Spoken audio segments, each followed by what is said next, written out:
LCARA Ham Radio presents a Time Machine Tuesday vintage video release. Welcome to Lake Cumberland Amateur Radio Association.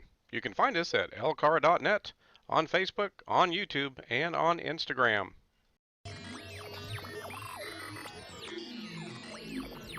If you're enjoying the videos we're producing here at LCARA, please help our club out by hitting that subscribe button. Also, give us some feedback on our videos. Click the like button, share with anybody who may find it interesting, and be sure to hit the bell icon to make sure you get notified of the next video release. Well, hello everybody. This is KY4BDP Brian for the Lake Cumberland Amateur Radio Association. And the introduction video here is the drive up to the repeater site. This is in KY4 CKP's vehicle. And I just want to do a quick little introduction to this series. Chris did a great job with the abandoned repeater site, the first video in this series. This is the second video in the series, and we just kind of wanted to give you an idea of what it takes to get up to this site on this this mountain. Notice how green everything is. Here in 2020 we've had lots of rain even in the summer, and everything is very green, very verdant, and just is beautiful. And if you've never been to Kentucky, you're missing out. Such pretty scenery, still very rural in many places. And we're just utilizing this road that goes straight up the mountain. Well, not straight up, you can see it's twisty and turny, but it's definitely going up the mountain. And this is a good time to introduce this series and why we're doing this series. Many people use repeaters every day, and they don't think about, well, where is that repeater? How was the site chosen? How was it set up? How is it maintained? And that's what we're going to get into in this series. We're going to show you there's a group of people. Sometimes it's spearheaded by one person, but there's a group of people usually that are very, very interested in making sure that a repeater is online and usable. And when you utilize a repeater, there's a great deal of time and care that has gone into setting it up and maintaining it. And so we wanted to show you what some of those elements are in setting up a repeater site and maintaining it, and to give you a better appreciation of the work that goes into it, and hopefully inspire you to join a ham radio club and get involved with these kinds of activities. You know, a lot of people want to use the ham radio and for emergency communications, and that's exactly what it's good for, among other things. But again, get involved. Find out what it's going to take to maintain the site in your area. Make friends with your local club that helps maintain that site more than likely. Some sites are maintained by individuals, but in our case, we have two major sites. We have our main repeater site for the Lake Cumberland area, and then we have a secondary site, this one, that we're driving up to here. So we're trying to inspire folks and to also give you an idea of how much work goes into setting up a repeater site. And it's not inexpensive. It requires an investment not only in time but also in money, and this is another reason why you need to join a club in your area. Not because they need, you know, your money all the time, but it's like any charitable organization. They need money to continue their existence and to continue to provide a service. You pay a monthly bill every month for cell phone or for TV. Ham radio is in that same ballpark, and this is for your emergency preparedness. So think about joining a club and providing some financial assistance on a monthly basis if at all possible. That's what allows these projects for the Lake Cumberland Amateur Radio Association to go forward. It's caring members of the club that provide that financial assistance. Well, let's get back to the video here, and as you can see, we're nearing the top of the mountain. The trees are starting to clear out a little bit. You can just see the commercial tower there in the top left corner, and this is a private access road that KY4CKP is driving up now that we've been given special permission to utilize. Normally we wouldn't use this road to reach the repeater site. We actually have our own entrance, which will come up in the next segment. And so Chris here is driving up and just analyzing where he needs to park. But you can see how overgrown it is. There's still some cars here that were abandoned and will need to be cleared out and taken to a scrapyard. So at the end of this access road is a family cemetery. We're going to turn around and then park his vehicle. So come along for the ride, folks. Lots of great videos coming up in the future. This one, we're going to start cleaning up the site, taking out some trees, and start making this site something that is worthy of a new shack with lots of expensive equipment in it. So let's park our vehicles and let's get busy.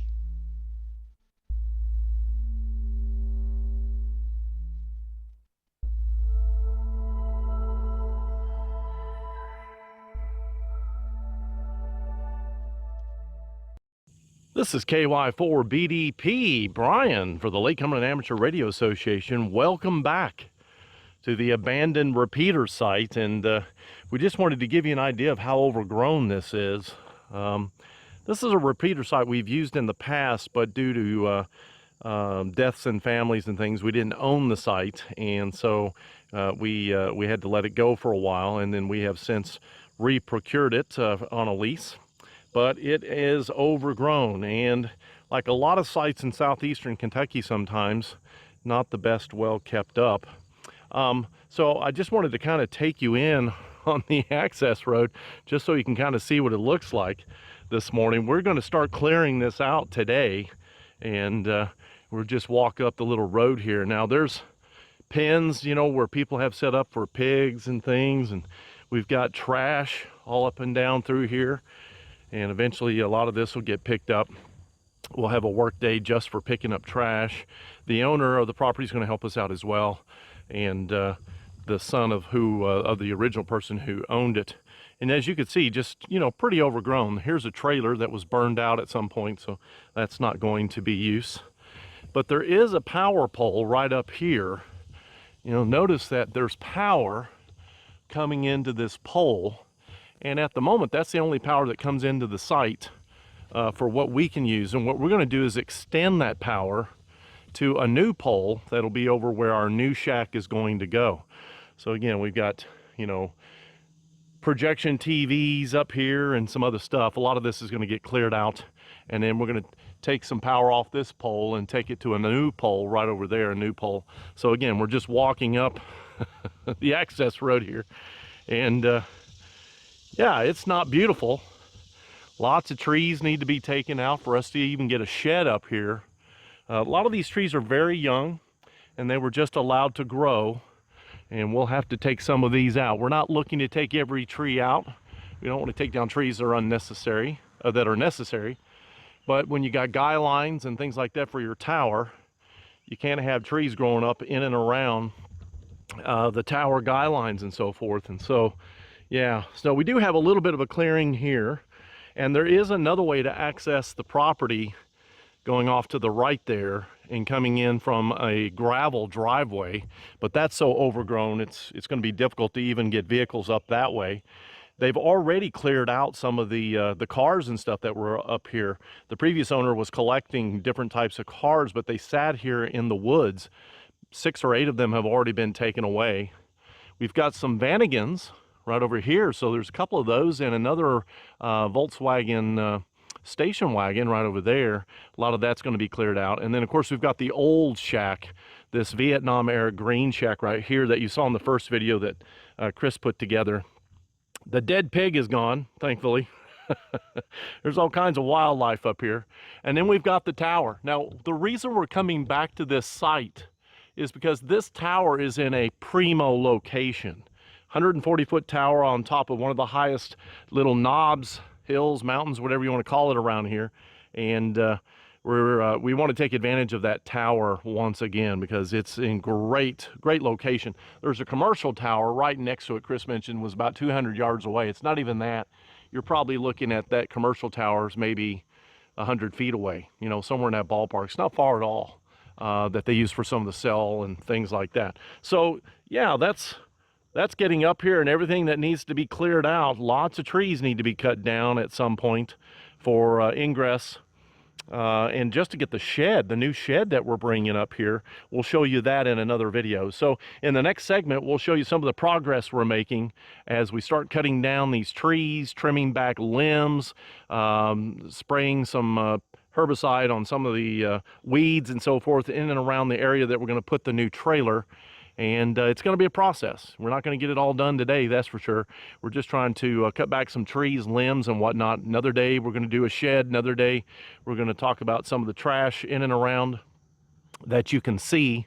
And another day, we'll talk about installing things in the shed, things like that. It's going to be a really cool series. So we'll bring you back in the next segment as we begin to clean up the area. All right, folks, we're back out here at the abandoned site. And we're just going to walk you in one of the entrances before we do any cleanup today. Got a few folks out here.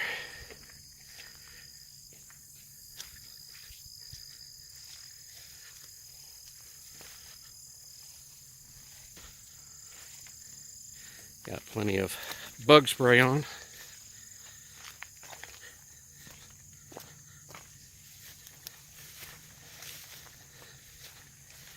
The rest of our crew will be here shortly.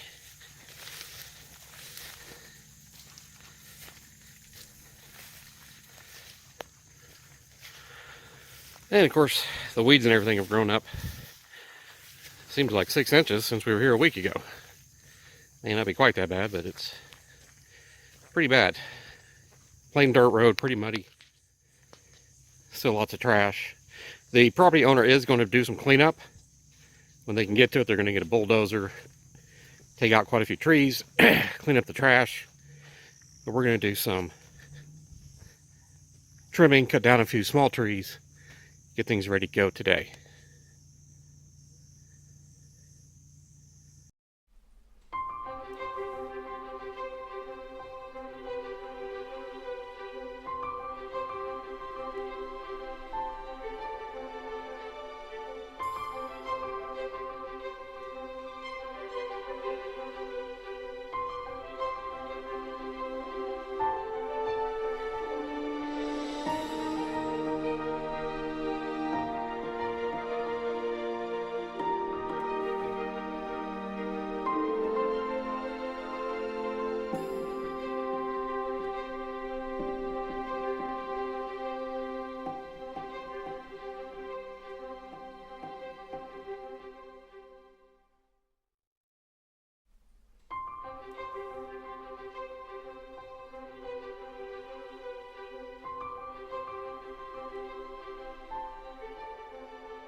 Alrighty, I know for some of you watching the video, it's going to look like, yeah, what did you do? Well, if you were here, you would have seen us clear a lot of branches down through the entranceway that are in and around this power line. Now, this line's ultimately going to get replaced, we're pretty sure, because we're going to put in a 30 amp trailer receptacle on the power line there. But all the way down this entry way, we've cut trees down. And there's more light coming in than there was earlier.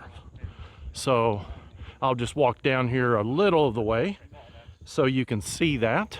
But it's still overgrown. We're going to have to, you know, spray a little bit and knock down some of these really tall weeds.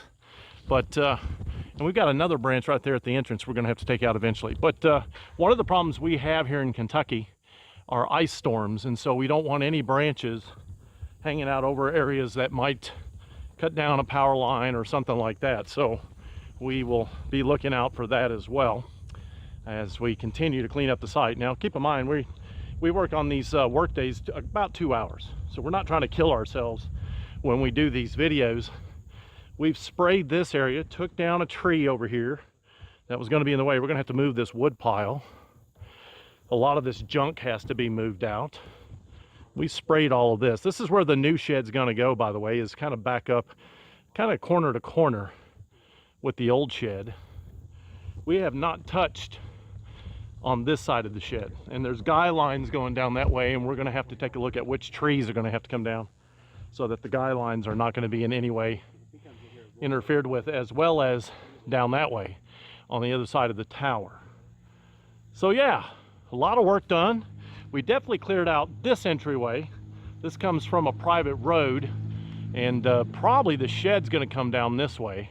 So we got rid of a lot of the branches that would have impeded the shed from coming in. So we got that done. So we're going to close it out. This is our repeater work day. cut down a lot of trees and branches, and we've got more work to do at the next work day. We'll end it here. This is KY4 BDP for KY4 CKP, KK4 JPX, KK4 YUG, and AC4DM. We'll see you down the road. 73s.